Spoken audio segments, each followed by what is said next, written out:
just need to hook it up here. Yep. And we're set.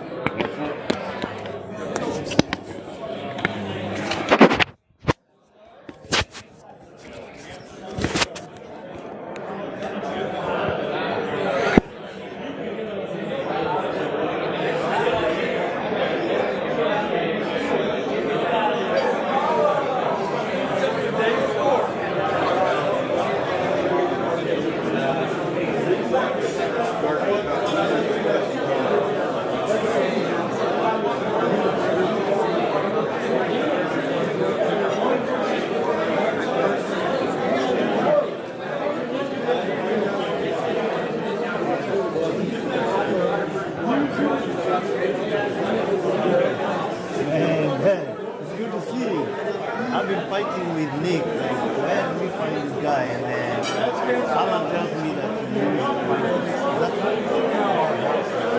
Oh, that's what he told me.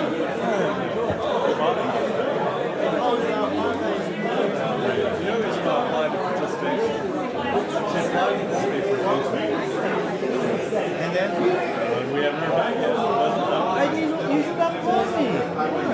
David knows. David knows? He's the one that told us about the interns that we came. He probably forgot about it. Well, South asked who I contact. We put her in HR. So she's been interviewed. Rocio.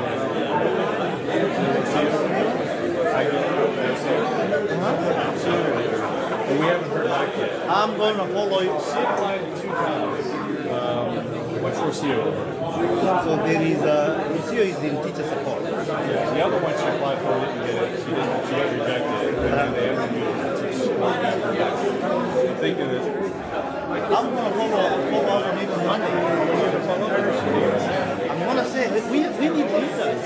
well, if there's not a position for that one, then she'll do whatever. She just wants to get more reference. She's only available for 4 weeks.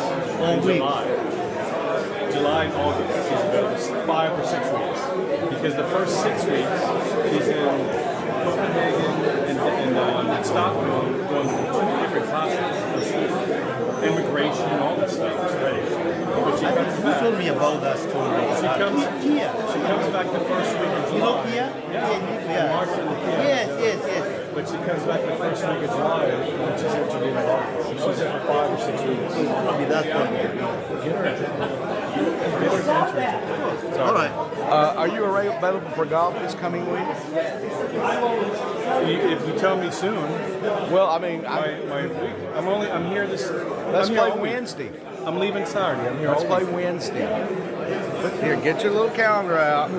Wednesday, golf. Where? The club? I don't care. You want to do the club on me? If you can do 18, Yeah, I can do I'll give you a anything. free pass. All right, let's go. Golf.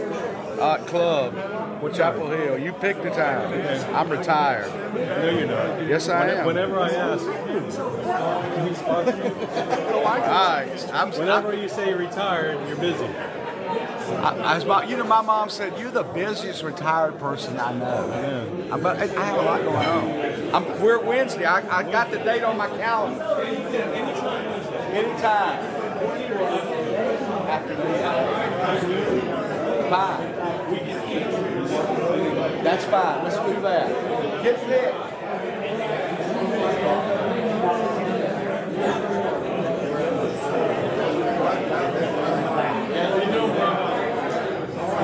Marching forward.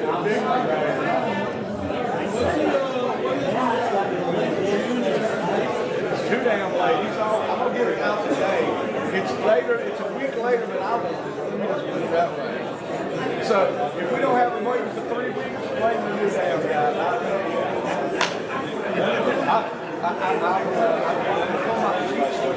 Now see, my contract with this place runs out June 15th. Or something, whatever that's right. Where we doing? Yeah, his installation back up is the 27th of June.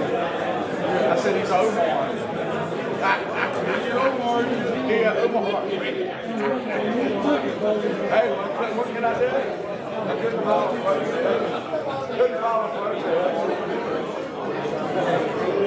I got Omar. Okay.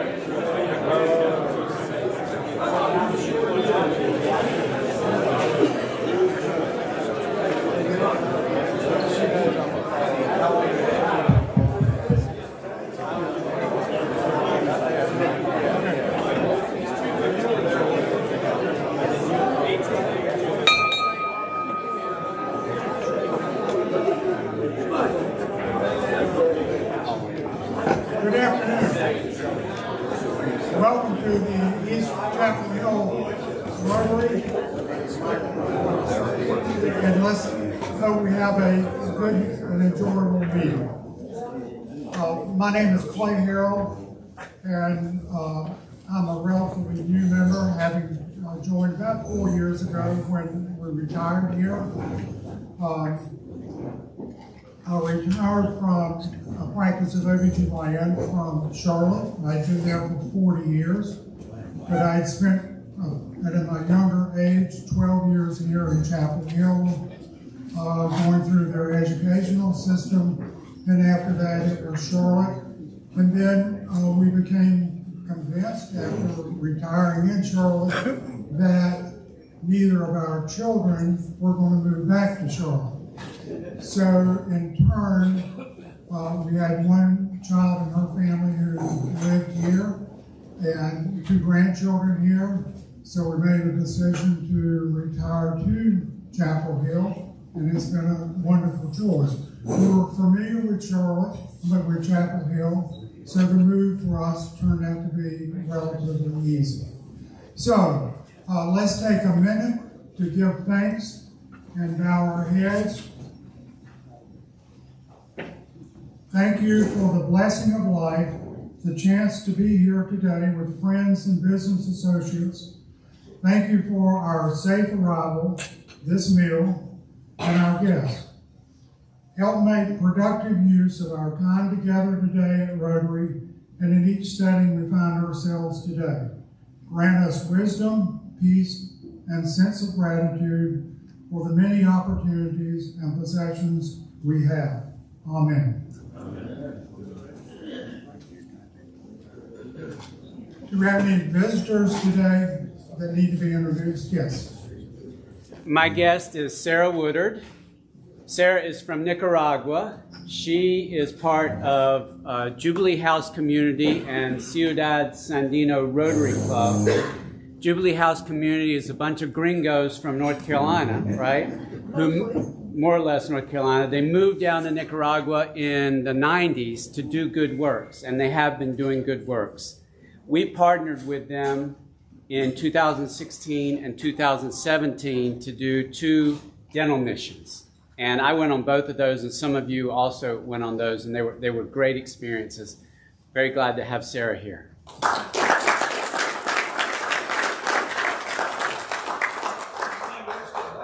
Is the CEO of Iron Mermaid Films, another movie producer, along with Aaron Upson, who's going to be joining us very soon. Randy Emmer. Randy, stand up.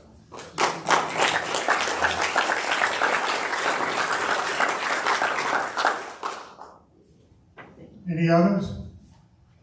Yes. This is my friend Don Stanger, a visiting Rotarian from Europe. We could also reintroduce Dan Rockaway, who's here for his first time once.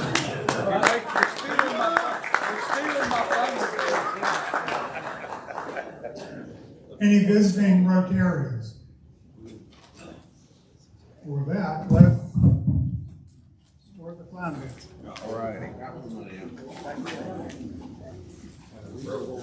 Now, in thinking today about what subject to approach to entertain you for a couple minutes, I thought I'd talk about something that most of us in the room fit into.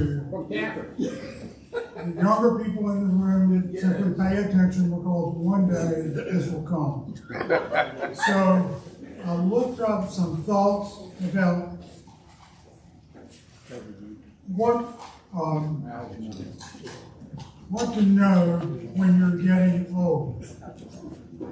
And in the vernacular of Jeff Foxworthy, this is sort of like, you know your redneck when. This is, you know you're getting old when. When you start believing that friends with benefits means someone who can drive at night. When you realize your weight loss program, its goal is to make you able to cut your toenails, and keep breathing at the same time. When you realize that anyone who thinks that their wedding day was the best day of their life is someone who's never seen 2 candy bars drop out of the vending machine at the same time.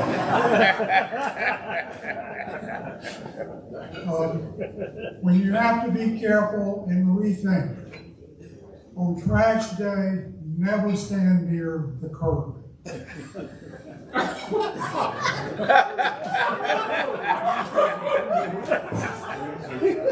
When you have to repeat, it's not the age that bothers me, it's the side effects. When you say to your friends, I'm on 2 diets, 1 is not enough. When you have to put the scale in the bathroom in the corner, and that's where it stays until the little sucker apologizes.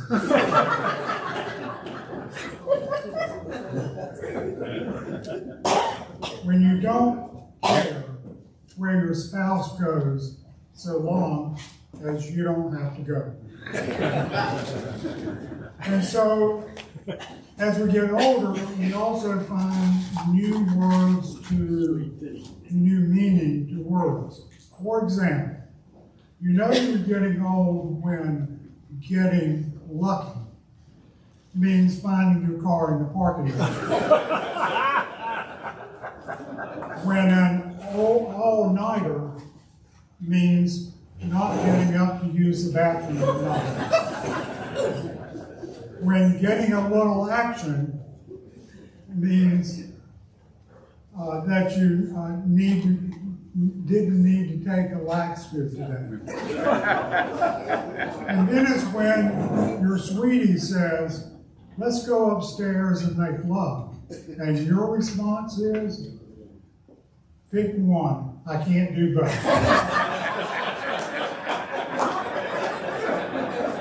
So looking at that aspect of growing older, I looked at one of our favorite sources of knowledge, Facebook, and I found a few things on lovemaking as you age.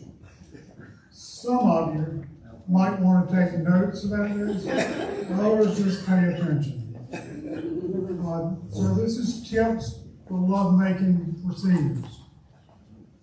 1, wear glasses to make sure that your partner that's with you is actually the one that's supposed to be in bed. Set the timer for 3 minutes in case you doze off. Set the mood with lighting. Turn the lights off. Make sure that you put 911 on your speed dial before you begin. Write your partner's name on your hand.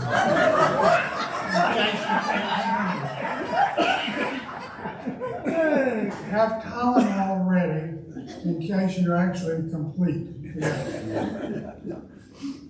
Make all the noise you want to make. Remember, your neighbors are old and deaf. And if it works, call everyone with the good news. But whatever you do, don't think about doing it twice. So, with that, Mike has been taking notes busily. I want to turn over the podium to Mike and let him take over.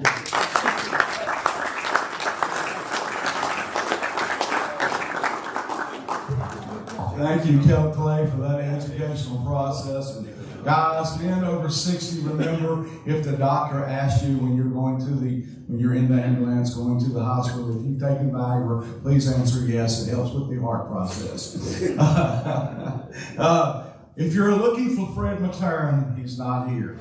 Fred, unfortunately, sent us an email this morning saying he was sick and will not be able to make his program today. So we're going to do something a little different. First, we're going to start out with Sarah here. She has a presentation on some of the things in Nicaragua that are happening there that might have interest to us since we have partnered with them on some dental missions. So I'm going to turn the program over to her for a couple minutes. Okay, stay tuned for more of that.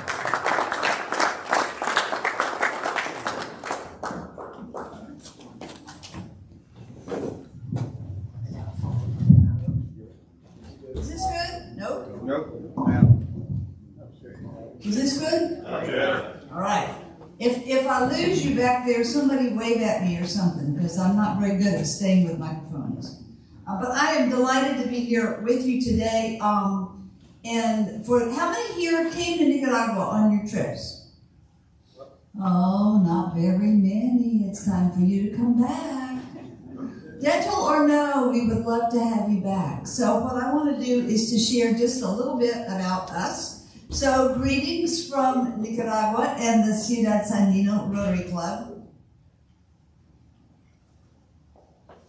And we're a tiny club. We really have only about 12 members, but we work really hard. And my day job is, as Alan said, with the Jubilee House community. And our program in Nicaragua is called the Center for Development in Central America. And we've now been there for 30 years, which I'm quite sure is the wrong number. But it does appear to be true on the calendar. So there you go. We didn't go to Nicaragua to work for the poor in Nicaragua. We went to work with the poor in Nicaragua to help them achieve what they want to do for their own communities, which fits just perfectly with Rotary's method of service.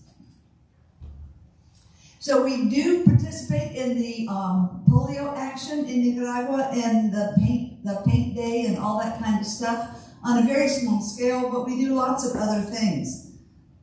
For those of you that don't know much about Nicaragua, we are in the middle of a hurricane alley, and so periodically we have extremely rough hurricanes. And one of the things that we helped do in the last ones was to gather up bean seed so that farmers could then replant after the hurricane and try to regrow the crop that had been destroyed. Nicaragua has had COVID scares just like the rest of the world, but Nicaragua did very well with it. Nicaragua, as a poor country with a lot of open air stuff, didn't close. People kept, their farmers market and all that kept going, but people masked, they practiced 2-meter distancing. Everybody was very faithful about that. Our Rotary Club helped put washing stations, hand washing stations around in public areas. And we also collected cleaning supplies to go to like the daycare for the elderly and those sorts of places to make sure people could clean. And as a result of all of the action in Nicaragua, I am proud to say that 100% of the population over the age of 2 is fully vaccinated.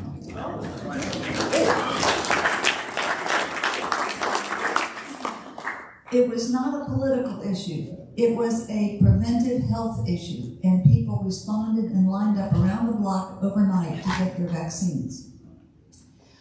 In peace, in our efforts for peace as Rotarians, this is an interesting Gallup poll that came out last year, that Nicaragua is the world's #1 country where citizens feel at peace. One of the things that our little Rotary Club has done is sponsor against violence programs to teach how alternatives to violence, to teach other things, other ways of dealing with situations other than violence. But we are an extremely peaceful and happy country, and if you've heard otherwise, it's just wrong. So you need to come visit us and find out the truth.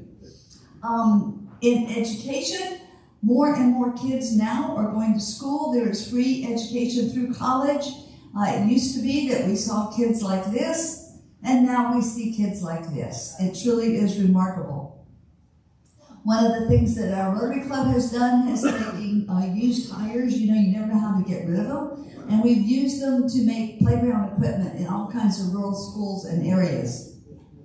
We've also worked and put together an after-school daycare program in one rural community where kids also get a meal as well. And donations of musical instruments and all have gone to a local cultural center that has free classes in dance and music and art for the young people.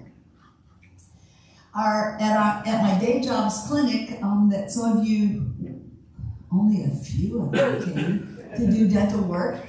We have young people from 11 to 18. We have 80 of them, young and older women and younger older men who learn all kinds of classes that can be useful and turn into vocations after they graduated from high school. And in agriculture, we've been working with, a day job has been working with organic coffee. I don't have any coffee cards with me, but if I did put on your table, the little green cards get us to my day job's website, where you can indeed find out about this marvelous coffee. One of the things that Rotary's big on is water, because you have to have clean water to live. You really do. And there was a huge Rotary Global Grant that we finished recently that got water to 576 rural families.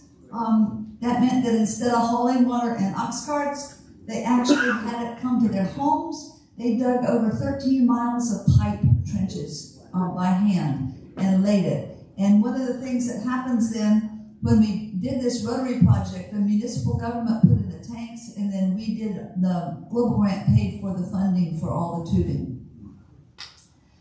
One of the things that happens when you get water and electricity, and the country has now put electricity in 99% of the nation, which is just phenomenal. And one of the things you can do with water and electricity is aquaponics, which is just the coolest program ever. So our Rotary Club has been setting up aquaponics systems. We have 57 in homes and schools. This is tilapia fish are raised in a tank. Their dirty water goes to the plants. The roots of the plants clean the water, pump it back to the fish. And the kids in the schools are also learning about this, and also it helps to provide nutrition for the school lunches as well. And one of the interesting side effects of it is that this particular green leafy thing here is a plant called insulin. And Nicaragua has a severe problem with diabetes. Sugar is cheap, so if you need cheap energy, you eat a lot of sugar, and then that means you get diabetes. This is a plant called insulin, and you can take a few leaves of it and brew a tea and sip the tea, and it helps to reduce your blood sugar level. It's really amazing. It's not very well controlled, like how much do you need for what. But it is happening. Grandpa up the road does it, and Aunt down the street does it, and it's making a difference. About hurricanes, we do have hurricanes, and it causes all kinds of disasters, and we also have a serious effort by the nation to work on environmental trouble and global warming and all. And so 80% of the nation's energy now is produced by renewable sources, geothermal and from the volcanoes, or wind, or solar, or hydro. And we've been working as a Rotary Club to encourage young people to learn about their environment by having hiking trails and learning about the birds and the flowers and everything in their own environment. One of the effects of climate disasters like hurricanes is that, for those of you that came, you know that 12,000 people were dumped down the road from us like this after Hurricane Mitch in the fall of '98. And we worked then in the day job there to build and then run a clinic, which has now been in operation for 25 years and is still going. It has a lot of services, and one of them was that these Chapel Hill dentists came a couple of years, and we still use the equipment you left behind, but we would like you to come back and use it yourselves as well. Our dentals, we do have a dentist. We also have a dental hygienist who cleans kids coming in from school. And we have medical staff who see patients young and old for all kinds of reasons. And we also use our donations to provide the medicine that we then give out to the patients who come. Our latest project, and I'm recruiting Mike to make this happen. It's going to be magic. He's going to make this happen. He's going to find us an engineer for this project. But there is this community of Nueva Vida. We dug latrines there after the hurricane. That was in the fall of '98. It's been a very long time. Those latrines are full. There's never been sewage treatment. There is gray water still running in the street. And what we're looking for is to deal with this by attaching it to the city sewage treatment, which unfortunately is at a higher ground level than Nueva Vida is. And so Mike's going to find us an engineer who then will come down and we will feed and house them royally if they will do the lift station assessment so that we can then put those facts and figures into applying for a Rotary Global Grant. See, it's magic, right? That's the way it's going to work. I've only been saying this for about 6 years now, but I'll keep saying it, and Mike's going to help, and it'll be okay. So we are working with the city government. They are very open to hooking Nueva Vida into the system if we can just figure out how to get the materials to make the lift station stuff work. So mostly I'm here to say hello and greetings from our Ciudad Sandino Rotary Club, and to remind you that we're not Honduras and we're not Guatemala and we're not Costa Rica, but we are right there, and we would love to have you come back and join us and visit us and continue to participate with us in the future. Nicaraguans know what they need. They just don't have the resources to do anything about it, and that's where Rotary can help. Thank you very much.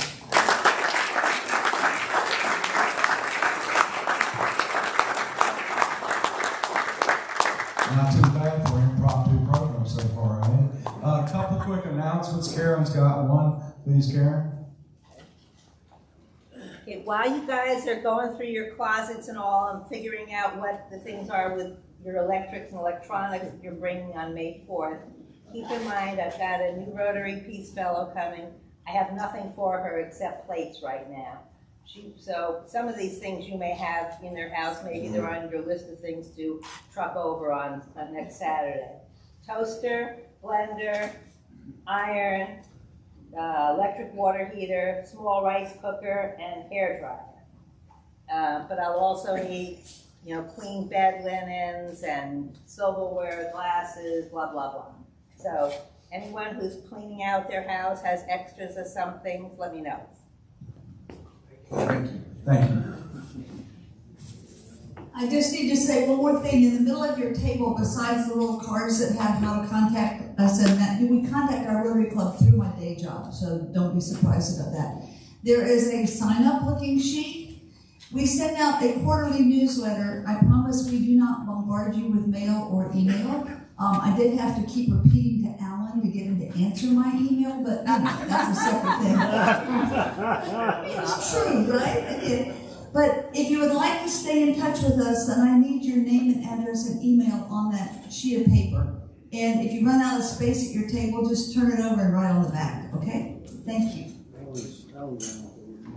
All right, thank you. Had several people ask me when I was not going to be president anymore. I didn't take it the wrong way. But Tim is going to have an installation banquet. He tells me it's going to be June the 27th at 6 p.m. at the Carolina Club. For you new members that don't know, this is a free event for you and your partner, spouse, significant other, whomever you want to bring. So there will be a sign-up sheet coming out, I'm assuming next month. Please sign up for this and help me get out of office and Tim get in. I'm sure everybody will be most happy to see his face up here. With Fred being sick today, thank you, Mike. I appreciate the support. With Fred being sick today, unfortunately, we got an email about 10:30 this morning telling us that he was ill. In true Rotary spirit, I said, our programs are usually best for their members, and I contacted 4 members and asked them would they share their Rotary experience with us today. And in true, and I mean true, East Chapel Hill Rotary spirit, all 4 of them said immediately, how can I help? With that, I'd like to call first on Bob Woodruff because I know he's got things to do. Bob, I sure appreciate it.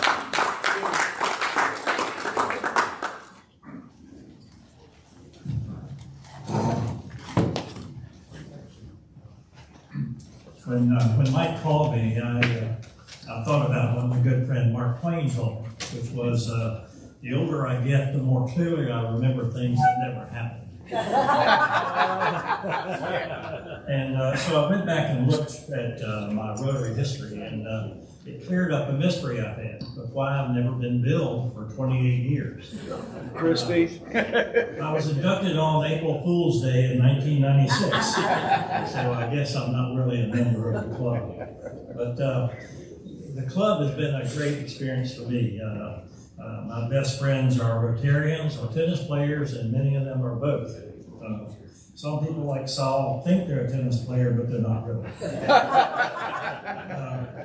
And nobody's enjoyed being a part of Rotary more than I have. It's been a great experience. It saved me from the clutches of Kiwanis Club, where I was a member for 20 years. Like Sylvia Kiwani had I not been rescued by intervention. But in the club, I've served on most committees, and that's what I recommend to people do. Get involved, and that's the way you get the most out of Rotary. Been on the board, went on dental trips to Honduras and Costa Rica. Rotary means so much around the world. The dental mission trips are great, but had an experience down there. We were leaving to head to the airport. We were kind of behind schedule, so I was one of the drivers, so I was driving one of the vans.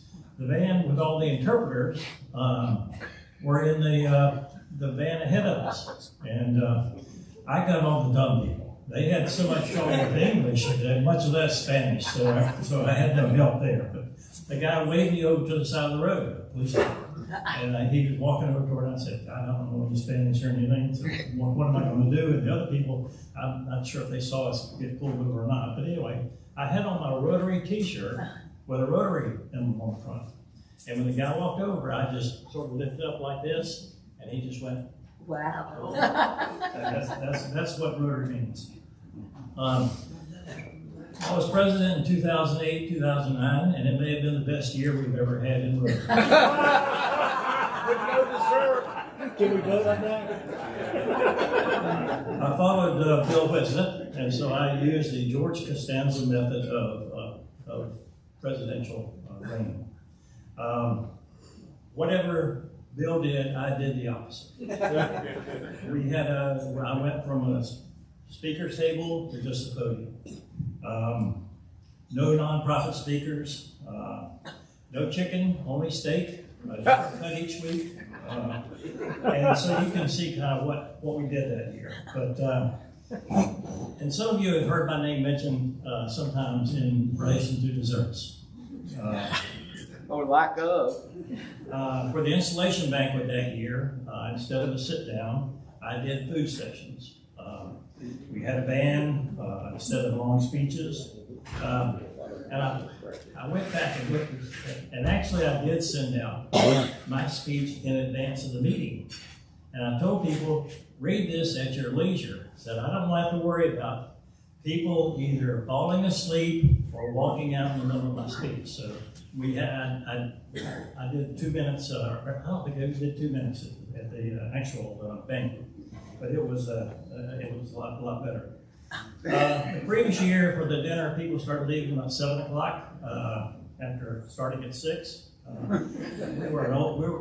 guess we were an older club back then too. But anyway, it was sort of making so that if you threw any food, you wouldn't really hit anybody. But my solution to keep people hanging around was to not have desserts, lemonade desserts. It was at least midnight before the staff used cattle prods to get people out of the alumni center. But some said I was a cheapskate, didn't want to spend the money on desserts. Others said I was the devil incarnate. But I want to tell you the truth about exactly why I didn't have desserts. We all know Cliff Butler. We should actually have a meeting where everybody tells Cliff Butler's story. But there is one great story I got to tell about Cliff.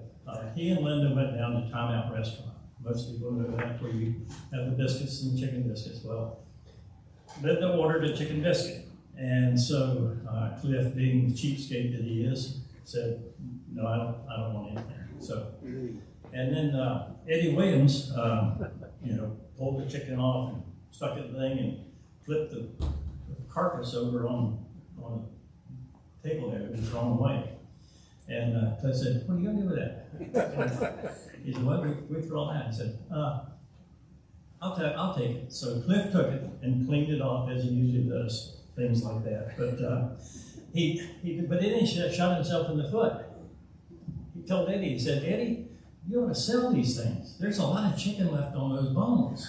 And so that was the beginning of the box of bones that you can get at Time Out Restaurant, which started out as $1, now it's not $5 for a box of bones of the leftover carcasses from doing the chicken business. But actually, the reason that we didn't have desserts is because Cliff convinced me to eliminate desserts. Now, you all know that he's the ultimate scavenger. He will collect everything. You won't believe some of the stuff he's put in his car to haul back to his house. But he said, Bob, I don't think we have to have desserts, because when I put them in my baggies to take them home, the leftover desserts, they don't travel very well. So don't do desserts. But thank goodness Steve Frommey followed me the next year, and he eliminated. We have rebuttal? Rebuttal. That is the truth about bones. He started selling for 10 cents a bone. It went so well, after a year or two, he moved it up to 25 cents a bone. And then he went to $1 a box. And he told me he made his house pay. And Cliff has had to go without chicken bones for ever since. But as I was saying, thank goodness Steve Frommey followed me, and he reversed everything that I had done during the year I was president. Thank you, Bob.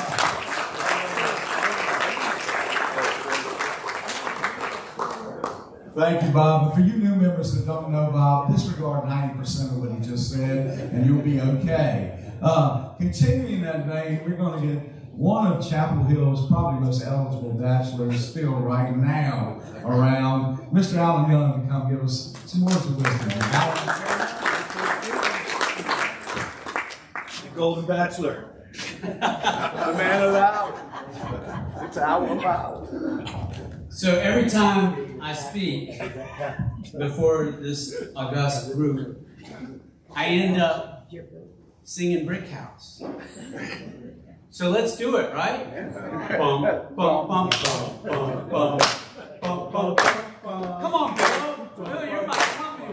You're on the beat, right? He's off the beat. 1 and 3 or 2 and 4, Bill?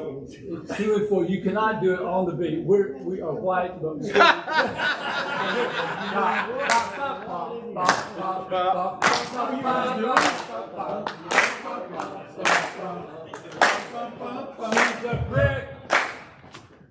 How? She's mighty, just letting it all hang out. Now she's a brick house. She's the one, the only one, built like Amazon. Everybody, shake it down, shake it down, shake it down now. Shake it down, shake it down, shake it down now. Shake it down, shake it down, shake it down now. Shake it down, shake it down, shake it. Okay. Thank you, Bill. you're welcome. I guess. Matt Hatgood was my sponsor. Is Matt here today? And what a great gift he gave me. He brought me in 2013, I think, and Cliff was president. And I thought that was the standard. We have never had a president to approach Cliff since. Cliff, why don't you be president again? I'm thinking about it. I'm here, next year. Right, yeah. I thought everybody was from Dunn. So Cliff was my first experience after Matt. My second experience was Omar. I signed up to go on the dental mission to Honduras. Our last dental mission to Honduras, might I add. And I ended up rooming with Omar. Again, I thought that was the standard for a Rotarian. We spent 5 romantic nights together. Wonderful. Now, maybe you all don't know that we did really good work in, where were we in Honduras? Pimienta. And except for one thing, that we were in this old school, we were in a school, and the town council, the mayor, and the mayor's daughter, and the mayor's son, son-in-law, whatever, they would come and watch. And just sit there and watch while we were working like crazy. So you can imagine what Omar did. Omar's like, y'all gotta get to work. Guess what happened?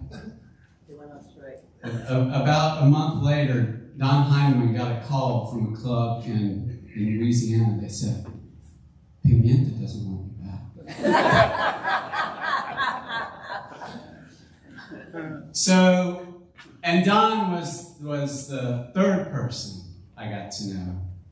And I became friends with Cliff, friends with Omar, and developed a deep friendship with Don.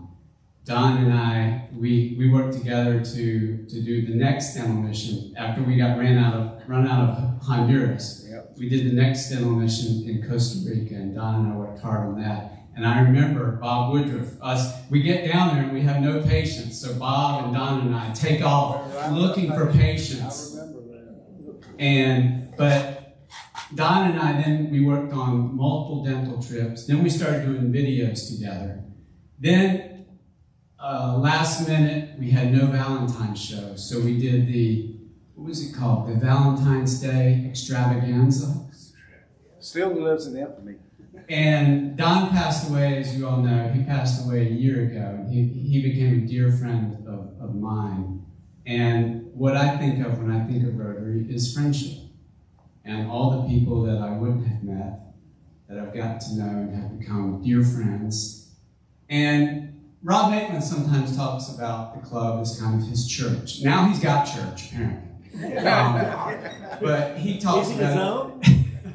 And it's that way for me, a place to come where I have both very close friendships, but also very warm acquaintances. And knowing that if I see someone at the grocery store or wherever, that there's warmth, an immediate sort of, it's a nice person, a friendly face. And more than anything, East Chapel Hill Rotary has become a home.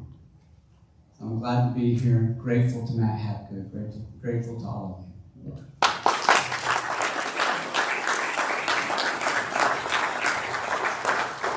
Just don't come to kill on a baseball game.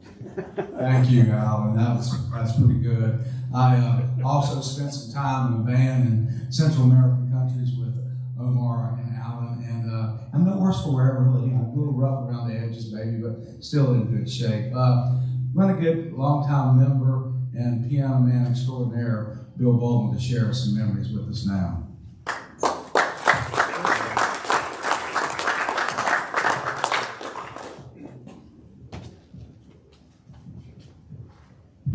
Okay, unlike Bob Woodruff, I'm totally improvising. This is like I would do with the jazz piano. It's hard for me to explain. I can look and see Alfred and Bill Blackman, the guys that have been in this club as long as I have. Probably the only way I can see Jim out there. I joined this club in late 73 or 74, so that's over 50 years. So when I look at the club, I can still mention Phil Rominger, Jesse Bastine, all of these wonderful guys that were part of this club. Like Alan said, it's been more than just an association with good friends and new people. It's been more like a church. It's been more like an association with the best friends you could possibly have. I can look around at each table. Maybe I'll do a little bit, but I can look at Omar. Remember when he was a little boy running around the tennis club? And he was mom and dad. Look at this table. I can tell, Bill Blackman was my accountant. Alfred made some of my teeth. Mike Maxwell taught his kids, and Toby Savage. Russ and I were in Carolina together. I can look at, that's about every table. Jim Hebner, we go back a long, long way. Clay Harrell, fraternity brother, Beta House. Lonnie Clay Harrell from Saratoga. Just all of these associations with people that make your life meaningful. Bob Slater, got my shoulder replaced. Called Bob. Well, how can I help you? What can I do? I can look around the tables. I can see good David Frost over there, And several times I needed an oral surgeon. Who do I see? David Frost. My lawyer, the guy who delivered my kids. All part of these Chapel Hill Rotary Club. I could look and see David and Tim, and remember they were just little boys, and they grew up and they're best friends with my son Zach. I could just go on and on. I grew up in a Rotary family in Charlotte. Went to the same high school that Drake May went to, Myersburg High School. My father was a lifetime member of North Charlotte Rotary. Almost like Alfred, had over 40 years of perfect attendance. So I knew what Rotary was about, but I'd never been in a club that was fun and that had all the associations with my life as this has been. So all I can say is what a blessing it's been to me to be a part of this association and all of you in this club. And thank you so much.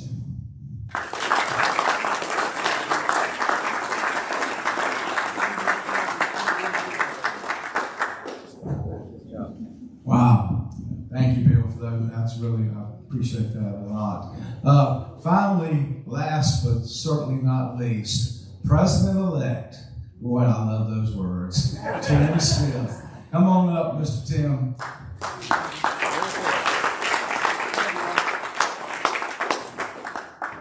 Somebody left a phone. Yeah, I got it. There you go, Bob. I can tell you what these guys have already said about Rotary. I wholeheartedly agree. Friendship, home, I mean, it's all those things. I grew up in Chapel Hill. My wife and I grew up in Chapel Hill. And I always knew about East Chapel Hill Rotary because David's dad was in it. Scott Friend was in it. A lot of, their fathers were in it. And a lot of our friends, moms and dads, were in the club. Same with church members. They were in the club as well. So I always knew about it. And then David joined and always heard more and more about it. And I slowly started going to social events with him, whether it was a tailgate experience or a steak night kind of thing, the family picnic that we've had. They're coming back. They're coming back that we've had before. And I started to ask David, what does it take to be part of this club? And he said, well, I got to invite you. I said, well, great, there goes that. But he did, he invited me, and he and Ian Cundiff were gracious enough to be my sponsors. And Ian is coming back after my installation, which I'm very glad about. Yeah, he had to take a few years off because of work and family commitments, but he's coming back. But as soon as I joined, I knew it was the right decision. I got involved with Teacher Supply Store, got involved a few times, Joe, with the CQ House. I'm coming back to that too, I promise. And led a few trips, like put together a Gettysburg trip with Freddie Kiger, put together a few tailgates, one to Winston-Salem. We'll be doing that again. So really, it has meant the world to me. Every member in here that I've met and gotten to know is just a new cherished friendship. And it means the world to me that y'all would entrust me to take over the helm as president next year. I know the last two presidents that set the bar kind of low, but I've learned a lot from them, from other past presidents, from new members, from past members. And I look forward to our journey together through next year, and really look forward to everyone's input, comments, and desires, because I think this club is certainly the best in the state, probably the best in the country, maybe the world. Yeah. The universe. And I look forward to building on it and making it even better. So thank you for that. And guys, Rotary is Rotary. Love it. Thank you all.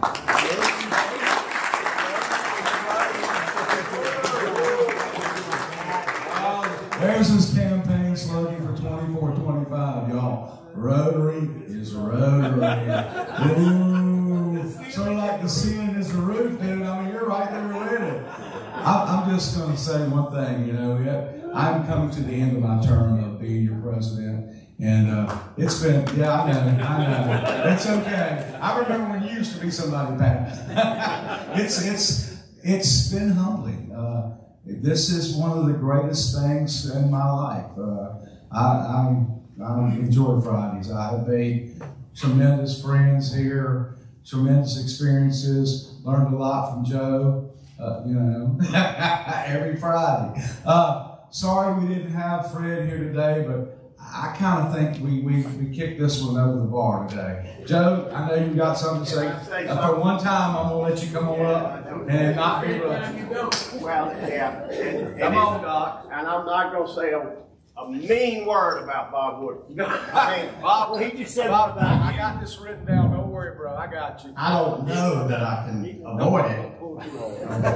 Okay. So I just want to share with you, Bill Bowen actually did the numbers after our last family house, and he said 21 people out of this club contributed, and it took every single person's contribution because they had finally filled family house. And what's interesting is several people who did not participate offered to participate. And so if you think we have 158 members, and 25 of them volunteered in some way to help. And that doesn't include Bob and Cliff and Bill. So what we do for Family House is truly, truly unique. But that's not what I wanted to say. So as some of you may or may not know, I've gotten interested in, I gave a podcast yesterday about Pete Maravich and Caitlin Clark. And I had somebody from Iowa City who has seen every one of her games sitting at the scorer's table to be on the podcast. And I played basketball with Pete Maravich. I had another one of our high school friends who was his best friend in high school outside of basketball. How did I get the guy from Iowa City? Anybody want to guess? Freddie Kiger. Absolutely. And he turned out to be great. But I'm going to go back to Family House with it, because last time there was a couple from Iowa City, Iowa there. And so he came up and we talked about Caitlin Clark and how he could no longer get season tickets that he'd been getting for years because they never went on sale publicly. Because she sold out the entire arena. So they were there the whole time. Afterwards, he came up to me, and this is to your credit, okay? He said, I want to tell you something. He said, I'm a Rotarian in Iowa City. He said, you guys make me proud to be in Rotary. So Joe, remind everybody your nickname for Pete. Oh, God. Gunner? Well, yeah, he unfortunately memorialized this in my yearbook because we called him El Snaz, which because he had a big nose, and we called him Skinny because he was skinny. Now, he had a single coronary artery, which is why he died. He did not have a left coronary artery. So he had a single right coronary artery. Most people with that condition die by the time they're 17. He died at 40 after playing NBA basketball, setting all the records in college. What was your question, Bill? I know what your question was. He referenced my shiny nose, so he called me the nose. But anyway, he called his best friend Porky. So Pete was a great friend, a lot of fun. We're going to put the podcast on YouTube, so if any of y'all are interested in that, I see Red Dog is shaking his head. You do know who Red Dog is. Yeah, I mean, he's a great athlete, but he's going to be the next year's president, Red Dog, so y'all know who he is. Thank you, Mike. Thank you.